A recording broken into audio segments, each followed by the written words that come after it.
तो कहानी की शुरुआत होती है और हम अकीरा नाम के लड़की को देखते हैं जो बहुत सारे ज़ॉम्बी से बचकर भाग रहा था। हालांकि भागते हुए अकीरा के दिमाग में सिर्फ यही चल रहा था कि वो इनकी वजह से आज ऑफिस जाने में लेट ना हो जाए। अब हम एक साल पहले का सीन देखते हैं जहां अकीरा की जॉब का पहला दिन था और उसकी काफी बड़ी और फेमस कंपनी में जॉब लगी थी, जिसकी वजह से अकीरा काफी खुश दिख रहा था। अकीरा कंपनी में अपने आप को इंट्रोड्यूस कराता है और कंपनी में कोसुगी नाम का एक चीफ था जिसकी अंडर अकीरा भी काम करने वाला था। कंपनी में अकीरा साओरी नाम की एक लड़की से भी मिलता है जिसे देखते ही अकीरा उससे प्यार करने लगता है। उसी शाम हम देखते हैं कि पूरी कंपनी के लोग अकीरा की ज्वाइनिंग की खुशी में पार्टी कर रहे थे। अकीरा उन्हें बताता है कि वो कॉलेज टाइम में रग्बी भी खेला करता था। पार्टी खत्म होने के बाद अकीरा सभी को गुड बाय बोलने लगता है, लेकिन कोसुगी उसे बताता है कि वो घर नहीं बल्कि फिर से ऑफिस जा रहे हैं क्योंकि अभी भी बहुत सारा काम बाकी है। फिर अकीरा को समझ आता है कि ये कंपनी अपने एम्प्लॉयज को इतना काम देती है कि उन्हें रात में भी ओवर टाइम करना पड़ता है। जिसके बाद अकीरा 2 दिन और 2 रात लगाकर काम करने के बाद काफी थकर घर पहुंचता है। कई दिनों तक लगातार ऐसा ही चलता है और अकीरा को पता चलता है कि कुछ लोग तो ऑफिस से घर भी नहीं जाते और अपना सारा काम वहीं करते हैं। कुछ दिनों में कोसोगी भी अपना असली चेहरा दिखाने लगता है और काफी गुस्से से अकीरा को काम के ऑर्डर देता है और बिना बात के उस पर चिल्लाता है। अब एक दिन अकीरा अपने कॉलेज के दोस्त केंटो से मिलता है। केंटो से एडवाइस देता है कि उसे जॉब छोड़ देनी चाहिए और अपनी लाइफ अपने हिसाब से जीनी चाहिए। वहीं दूसरी तरफ केंटो का काम काफी अच्छा चल रहा था और साथ ही वो एक मॉडल को भी डेट कर रहा था। केंटो की लाइफ देखकर अकीरा जेलस फील करने लगता है और दोनों के बीच झगड़ा भी हो जाता है। हम देखते हैं पूरे ऑफिस में सिर्फ आउरी ही थी जो अकीरा से अच्छे से बात करती थी। अकीरा की जिंदगी नर्क बन चुकी थी, लेकिन फिर भी अकीरा के अंदर जॉब छोड़ने की हिम्मत नहीं थी क्योंकि हो सकता था कि अगली कंपनी और ज्यादा बेकार हो। धीरे धीरे अकीरा डिप्रेशन में जाने लगता है और यहाँ तक कि उसका खुदकुशी करने का भी मन करता है। तभी हम अकीरा के पीछे एक ज़ॉम्बी को देखते हैं, यानी कि रात में ही पूरे शहर में ज़ॉम्बी वायरस फैलना शुरू हो गया था। अब नेक्स्ट डे अकीरा फिर से ऑफिस जाने लगता है, लेकिन तभी वो देखता है उसका पड़ोसी एक लेडी को खा रहा था, जिसके बाद वो अकीरा पर भी अटैक करता है। अकीरा उससे बचकर भागता है, फिर उसके पीछे और भी बहुत सारे ज़ॉम्बी लग जाते हैं। भागते हुए अकीरा अब भी ऑफिस के लिए लेट होने से डर रहा था। भागते हुए अकीरा छत पर पहुंच जाता है और एक ग्रिल की दूसरी तरफ आ जाता है। तभी अकीरा एक प्लेन को गिरते हुए देखता है जिसमें आग भी लगी हुई थी। अकीरा पूरी सिटी को देखता है जहां हर तरफ सिर्फ तबाही मची हुई थी, जिसे देखकर अकीरा समझ जाता है कि आज उसे ऑफिस नहीं जाना पड़ेगा। इससे अकीरा काफी खुश हो जाता है और वहीं लेट जाता है। कुछ देर बाद आराम करने के बाद अकीरा को साओरी की चिंता होती है और वो उसे मैसेज करता है। साओरी भी रिप्लाई करती है। वो बताती है कि वो ठीक है और अपनी लोकेशन भेजती है। अकीरा साओरी के पास जाने का डिसाइड करता है और वो पाइप से नीचे उतरने लगता है और नीचे जाते हुए अकीरा को अपने 2 पड़ोसी मिलते हैं जो कि डर कर घर में छुपे हुए थे। फिर अकीरा उन्हें बताता है कि वो बाहर घूमने जा रहा है और आते हुए उनके लिए भी कुछ खाने को ले आएगा। अकीरा साइकिल पर बैठकर ज़ॉम्बी से बचते हुए साओरी के घर के लिए निकल जाता है। अकीरा उसके घर पर पहुंचकर देखता है गेट तो पहले से ही खुला हुआ है। अकीरा अंदर जाके देखता है साओरी तो ठीक है, पर वहाँ उसका बॉस भी था जो कि ज़ॉम्बी बन चुका था। अकीरा ज़ॉम्बी से फाइट करता है और बहुत मुश्किलों से उसे हरा देता है, जिसके बाद साओरी काफी गुस्से में उस ज़ॉम्बी को मार देती है। लेकिन फिर साओरी भी ज़ॉम्बी में बदलने लगती है क्योंकि उसे पहले ही ज़ॉम्बी ने काट लिया था। फिर वो अकीरा पर भी अटैक कर देती है। अकीरा उससे बचता है और जाते हुए अपना प्यार इजहार करता है। फिर अकीरा गेट बंद करके वहाँ से चला जाता है। अब अकीरा घर वापस जाते हुए अपने पड़ोसी का घर देखता है जो कि पूरी तरह से खून से सना था, यानी उन दोनों को भी ज़ॉम्बी ने मार दिया, जिससे अकीरा काफी निराश दिख रहा था। फिर अकीरा उठता है और डिसाइड करता है कि अब वो वही करेगा जो वो हमेशा से करना चाहता था, जो कि वो टाइम की कमी की वजह से कर नहीं पाया था। फिर अकीरा एक कॉपी निकालता है और 100 चीजों की बकेट लिस्ट बनाता है जो कि वो ज़ॉम्बी का खाना बनने से पहले करेगा। फिर उसमें कई सारी चीजें लिखता है जैसे कि बाइक चलाना, हॉट स्प्रिंग में जाना, बाल कलर करना, एयर होस्टेस के साथ ड्रिंक करना और भी बहुत कुछ। अब नेक्स्ट मॉर्निंग अकीरा सबसे पहले अपना रूम साफ करता है और एक मॉल में अपने लिए कुछ खाने को लेने पहुंच जाता है। जिसके बाद अकीरा अपने बाल भी कलर कराता है, पर वो उसे ज्यादा अच्छे नहीं लगते तो वो वापस ब्लैक ही कर लेता है। इसके बाद अकीरा एक बिल्डिंग पर अपना पोर्ट्रेट भी बनाता है। फिर अकीरा पटाखों की दुकान पर पहुंच जाता है और बहुत सारे पटाखे ले लेता है, लेकिन वापस जाते हुए उसके पीछे बहुत सारे ज़ॉम्बी पड़ जाते हैं तो अकीरा रास्ते में अपनी साइकिल फेंक कर बाइक ले लेता है। फिर उसी रात टोक्यो टावर के पास जाके अकीरा उन सभी पटाखों को जला देता है। एक ही दिन में अकीरा काफी मजे करता है। अब उसे एक आर्मी वैन भी चलानी थी। नेक्स्ट डे अकीरा फिर कुछ चीजें लेने शॉप में पहुंच जाता है तभी वहाँ उसे काफी क्यूट लड़की जिसका नाम शिजुका है वो मिलती है। अकीरा उससे बात करने की कोशिश करता है मगर शिजुका ज्यादा बात करने के मूड में नहीं लग रही थी। तभी अकीरा बाहर एक आदमी को ज़ॉम्बी से बचते देखता है। अकीरा उसकी मदद करने लगता है पर तभी दो ज़ॉम्बी उनकी शॉप में भी घुस जाते हैं। शिजुका काफी आसानी से उनमें मार देती है और हमें ये भी पता चलता है कि ये ज़ॉम्बी साउंड के पीछा करते हैं। शिजुका को फाइट करता देखकर अकीरा काफी इम्प्रेस होता है। शिजुका वहाँ से जाने लगती है। अकीरा उससे कहता है कि उन्हें साथ रहना चाहिए पर शिजुका साफ मना कर देती है और कहती है कि वो अकीरा के जैसे लापरवाह इंसान के साथ रहकर अपनी जान खतरे में नहीं डाल सकती। अब उसी रात अकीरा को अपने दोस्त केंटो की याद आ रही थी। अकीरा उसे कॉल करता है और केंटो कॉल उठा भी लेता है। फिर केंटो अकीरा को बताता है कि वो एक लव होटल में छुपा हुआ है। अकीरा कहता है कि वो उसे बचाने आ रहा है। हालांकि केंटो को उसकी बात पर यकीन नहीं था। अब अकीरा अपनी बाइक लेकर जाने लगता है। रास्ते में अकीरा को काफी सारे ज़ॉम्बी भी मिलते हैं पर अकीरा सभी से बचते हुए होटल के पास पहुंच जाता है। अकीरा एक ब्लूटूथ स्पीकर ज़ॉम्बी के पास फेंक देता है और उसे ऑन कर देता है जिससे सभी ज़ॉम्बी स्पीकर के पास जाने लगते हैं और अकीरा को होटल में जाने का मौका मिल जाता है। फिर अकीरा केंटो के पास पहुंच जाता है और सबसे पहले उससे माफी मांगता है क्योंकि उसे केंटो की लाइफ से जलन हो गई थी। केंटो भी अकीरा से कुछ कहना चाहता था पर तभी ज़ॉम्बी फिर वहां आ जाते हैं और वो दोनों होटल की छत पर पहुंच जाते हैं और ज़ॉम्बी को नीचे भी रोक देते हैं। जिसके बाद वो दोनों एक 5 स्टार होटल में पहुंच जाते हैं और तभी केंटो को अकीरा की बकेट लिस्ट भी मिलती है। केंटो ये देखकर अकीरा का मजाक उड़ाता है क्योंकि अभी तक उसमें सिर्फ 12 चीजें ही लिखी थी। लेकिन फिर वो केंटो अकीरा को मोटिवेट करता है कि अब वो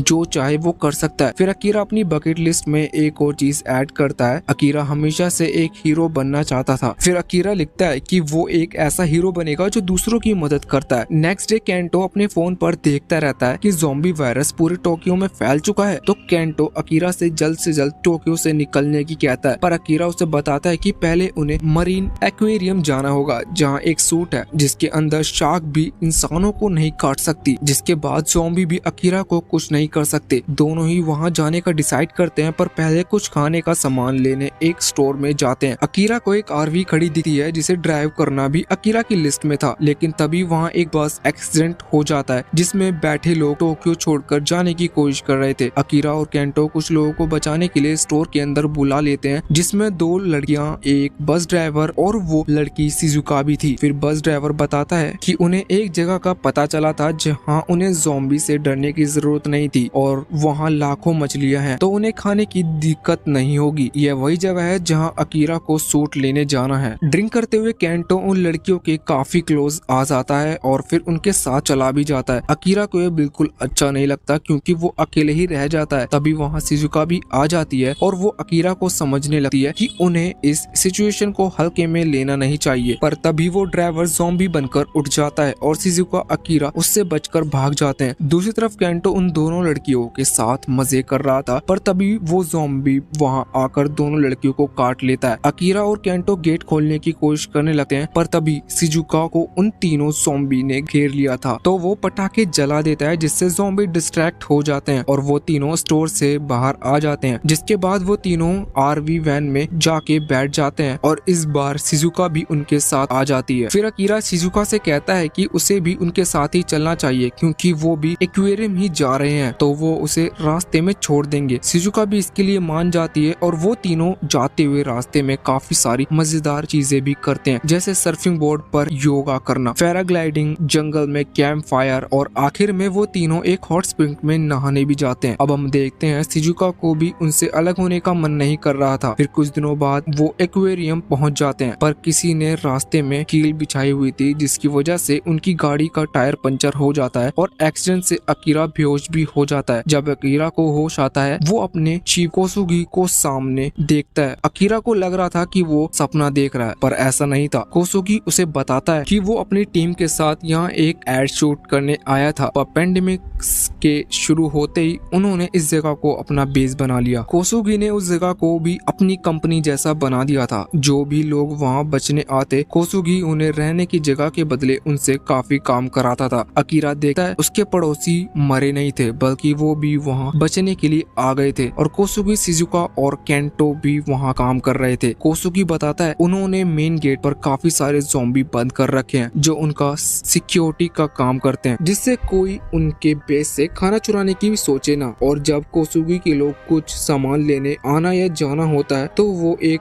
माइक्रोफोन से आवाज करके ज़ॉम्बी को साइड में बुला लेते हैं और आसानी से अंदर आ जा सकते हैं। अब कोसुगी अकीरा से कहता है कि वो फिर से उसके लिए काम करने लगे, वरना वो उसके दोस्तों को बाहर फेंक देगा जहां उनका मरना तय है। अब अकीरा को अपने दोस्तों की खातिर फिर से कोसुगी का गुलाम बनना पड़ता है, पर ये सब केंटो को बिल्कुल पसंद नहीं आ रहा था और साथ ही उन्हें खाना भी बहुत कम दिया जा रहा था, जबकि कोसुगी और उसकी टीम काफी अच्छा खाना खा रहे थे। अकीरा को पड़ोसी केंटो को शांत होने की कहता है, वरना उसके साथ उन्हें भी बाहर फेंक दिया जाएगा। केंटो उसकी प्रेग्नेंट वाइफ को देखकर शांत हो जाता है। नेक्स्ट डे हम देखते हैं गलती से सप्लाई ट्रक में एक ज़ॉम्बी आ जाता है और दूसरी तरफ वो पड़ोसी केंटो को बाहर ले आता है जहाँ सारी गाड़ियाँ खड़ी थी और कहता है वो कोई भी गाड़ी लेकर जा सकता है। मेन गेट पर ज़ॉम्बी ट्रक से बाहर आकर सभी को काटने लगता है और गलती से जो मेन गेट पर ज़ॉम्बी सिक्योरिटी के लिए थे वो भी अंदर आ जाते हैं। एक्वेरियम के अंदर भी सभी को काटने लगते हैं और हम देखते हैं इन ज़ॉम्बी को एक शार्क भी खा लेती है। दूसरी तरफ शिजुका और केंटो अकीरा को समझाने की कोशिश कर रहे थे कि उसे उनके साथ चलना चाहिए और शिजुका अकीरा को उनकी बकेट लिस्ट पूरा करने की कहती है। अब अकीरा को भी अक्ल आ जाती है और वो कोसुगी से काम करने से मना कर देता है और कहता है उसके साथ काम करने से अच्छा है तो वो एक ज़ॉम्बी बन जाए। लेकिन तभी उनके कमरे में भी ज़ॉम्बी आ जाता है और कोसुगी को अपने ही साथियों को आगे धकेल कर भाग जाता है। अकीरा और उसके साथी एक सेफ रूम में सभी को लेकर पहुंच जाते हैं, पर तभी अकीरा को याद आता है कि कोसुगी तो बाहर ही छूट गया है, तो वो उसे भी बचाने बाहर आ जाता है। पर तभी पानी से उनके सामने एक शार्क बाहर आती है। असल में वो शार्क भी ज़ॉम्बी बन चुकी थी। हालांकि सभी को लग रहा था कि पानी से बाहर ये शार्क उनका कुछ नहीं बिगाड़ पाएगी, पर तभी उस शार्क में से उन लोगों को बाहर निकलते हैं जिन्हें उसने खाया था और वो चलना शुरू कर देते हैं, जिसके बाद सभी उससे बचकर भागने लगते हैं और एक कमरे में आ जाते हैं। पर फिर से कोसुगी बाहर रह गया था और फिर से अकीरा उसे बाहर बचाने के लिए जाता है, पर इस बार अकीरा उस सूट को पहन लेता है जिसे लेने के लिए वो यहाँ आए थे। जिसके बाद काफी देर तक अकीरा ज़ॉम्बी और शार्क से फाइट करता है, लेकिन फिर ज़ॉम्बी अकीरा को घेर लेते हैं और तभी शिजुका